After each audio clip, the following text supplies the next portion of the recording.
The seniors of 2017 really caught on to how we were trying to read the parable of the prodigal son. We spent several weeks reading that together last year, and what they realized through that reading was that they, in fact, are not the Good Samaritan, but the man who was traveling, who was beaten up and left for dead.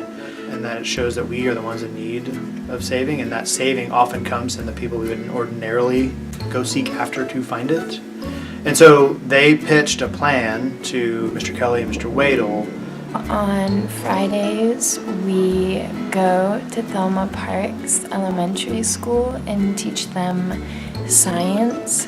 The very first week of Thelma Parks, we went in and none of us had any clue what we were doing. They just started shouting, "They're here, they're here." You were paired up with one or two kids. I got paired up with a little boy named Thomas, who is one of the most affectionate people I've ever met, which is awesome.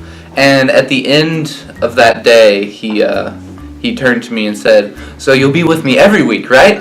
And that sort of sealed my fate, if you will.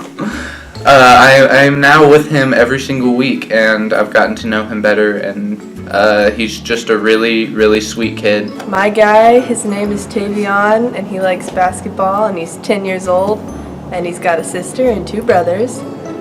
My kid, his name is Marquez, and then his friend named Donna. They're pretty cool. Marquez is my favorite. He loves to read. My person, her name's Lily Taylor, and she always thinks it's cute that her last name is my first name. And she always jokes about that and like writes our names together on all her papers that she does. My little girl, she'll like write me notes, and like I can't open them until I get back to school. And it's like so exciting, like I'm just so ready to open the note. I'll help teach him science and try to keep him entertained. They usually laugh at me quite a bit. We do experiments, we've done like pendulums, and we picked apart plants last week. Last week we did flowers, and I think that was probably my girl's favorite experiment thus far. We had to dissect some flowers, and after we dissected flowers, we had to tell a character named Koal how we thought about it. I'm not quite sure if it was meant to be Colmanus or if it was just like a normal random name for Koal, but it was spelled like Colmanus. So maybe.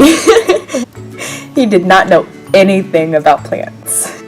We go there to teach them science, which is very, very important, that they get to do those experiments, and it's a great learning opportunity for them, but it also, we're there with them one-on-one, and so the interaction creates an environment where they feel valued. Building those relationships is really important because of the situations they grow up in compared to us. Our home environments, for the most part, are very stable compared to theirs. Hearing about their home lives can be a little unsettling, which I think is good for us to be a little unsettled. So that's been a really great thing, I think, for the school. It's been really important for all of our students, including me, just to show how privileged we are. We are very blessed, and they are lacking in a lot of stuff that they should have, and we should help them to have that stuff. There's not really a science curriculum, and that's what we go to help provide, but we have to bring all the materials, and the materials that we can afford right now are not quality materials. As a Christian private school, we're not very diverse, so I think it's important that they see that like we're normal kids, just like we see that they're normal kids too, and we all like the same things. Like my friend Grayson and I, we like to dance a lot, so we like to talk about whatever the newest dances are, and we like practice and stuff, and that's really fun. Every time we get there, the kids are always really excited to see us. And it's really become an incarnated message of the prodigal son, that we can't go over there, and we cannot be in the mindset that we're the saviors of these poor children on the northeast side of town, but in fact, that's where we will meet Jesus, because that's where the Good Samaritan met. What that means is our students are learning that they can't be in the mindset that they're the heroes and they're the saviors, but that they're the ones who are left for dead, and it's actually those children on the northeast side where they will finally meet Jesus. And that actually I think has been very clear in their minds in the way they talk about going over there.